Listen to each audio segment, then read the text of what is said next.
मेरे सिद्दीक की हाजिरी का आखिरी शेर है कि अरशद अबू बकर ओजी मकाम ओ लोगों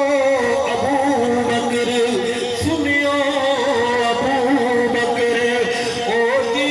मकाम अरशद अबू बकर ओजी मकाम सारे सहाबा दा जेड़ा इमाम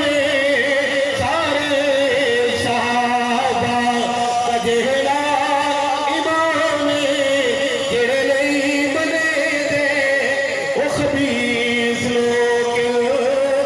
इब्लीस लोग आजाद बाती मुलाकात बाती अस्सलाम वालेकुम।